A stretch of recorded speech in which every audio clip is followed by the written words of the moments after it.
Għal diversi snin f'Xarabank segwejna il-Fader Robert Gali għal-Malti, kantant, kitarrist u assis li għex fl-Awstralja. Fl-aħħar ġimgħat Fader Robert daħal għal X Factor u ftit wara ħareġ minn X Factor. Fader Robert bħalissa qiegħed Malta għandu kunċert issa as we speak bħalissa għawdex u l-birħa ltqajt miegħu u saqsejtu fuq din l-esperjenza. U saqsejtu għalfejn tħalt fl-X Factor biex issir aktar popolari u dan huwa li qalli. Jiena naħdem ħafna maż-żgħażagħ ix-xogħol tiegħi dejjem naħdem maż-żgħażagħ indur id-dinja, naħdem ħafna skejjel u konferenzi u hekk.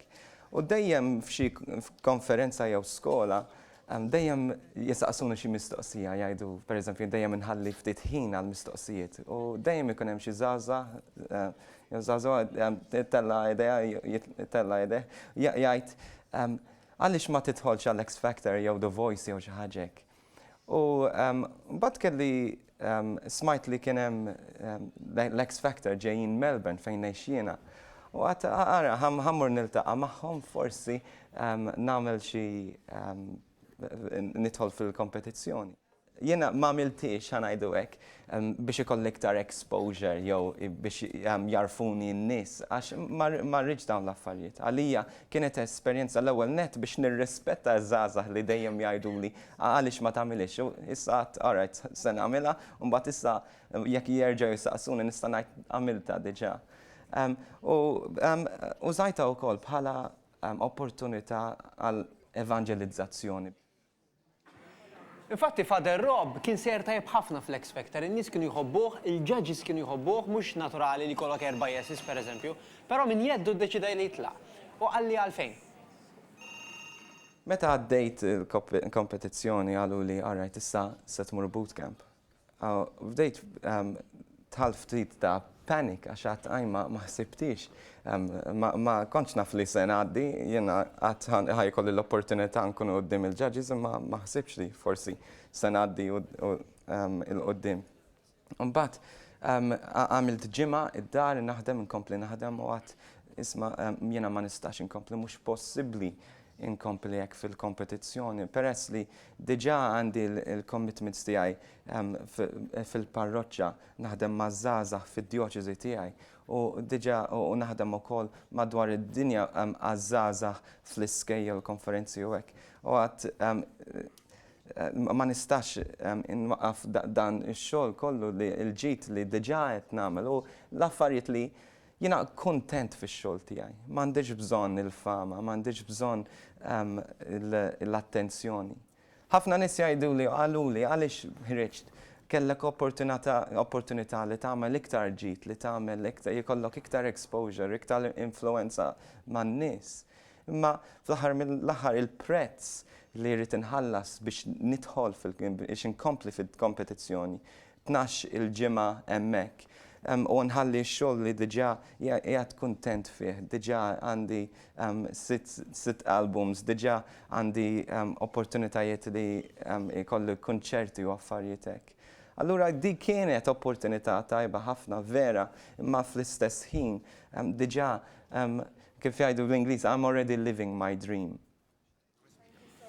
U it must be a big dream biex tkun biżejjed wertit li titlaq minn X Factor għalija. Meta telaq minn X Factor, Fader Rob reġa' mara l-ħajja normali tiegħu.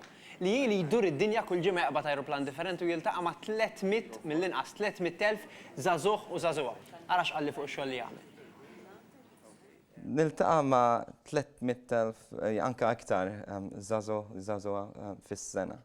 Imma hemm bżonn, hemm ħafna bżonn, ħafna iż-żgħażagħ tagħna anke Malta ma speċjalment l-Awstralja ma jidħlux il-knejjes. Il-Knisja ma jkollhomx l-opportunità anke għax huma hemmhekk fourth generation, raba' ġenerazzjoni ma jipprattikawx il-fidi. Allura n-nanna tagħhom, il-biżnanna tagħhom anke qatt ma daħlu f'knisja. Huma kattoliċi ma jafux il-fidi, m'għandhom xejn. Allura post għall-missjoni ħafna. Il-suicide rate l-Awstralja ma' żgħażagħ 13 sa 35 huwa t-tieni the second largest in the world. Allura nagħmel li nista' immur fil-postijiet fejn huma Jekk huma fil-nightclubs se nidħol il-nightclubs, jekk huma fil-gym se nidħol il-gym, jekk huma fl-iskejjel se mmur fl-iskejjel. Mhux se anke jekk huma qegħdin jaraw l-X Factor hemmhekk se nkun. Jekk huma fuq Facebook, Snapchat, Instagram, hemmhekk se nkun. Għax hemm bżonn tal-fidi anke l-assisin hemm bżonn tal-preżenza tal-assis anke f'dawn il-postijiet. Fil-verità Father Rob huwa diġà speċi ta' popstar madwar id-dinja famuż ħafna. Jisu speċi popstar. U allura l-mistoqsija naturali tiegħi kienet il-flus li taqla mill-concerts, mill-albums, dak fejn imorru? Il-flus li nġib mill-albums anke l-performances u hekk. Nużom żewġ affarijiet. L-ewwel net nimpjega n-nies biex jgħinuni biex inkun nista' nifoka fuq ix-xogħol tiegħi pastorali u nħallasom bil-flus hekk. U mbagħad il-bqija tal-flus dejjem imur għal evangelizzazzjoni. Pereżempju naħdem ma' żgħażagħ fil-ħabsijiet, żgħażagħ fl-iskejjel biex ikollhom l-opportunità jisimgħu il-kelma tal-Alla.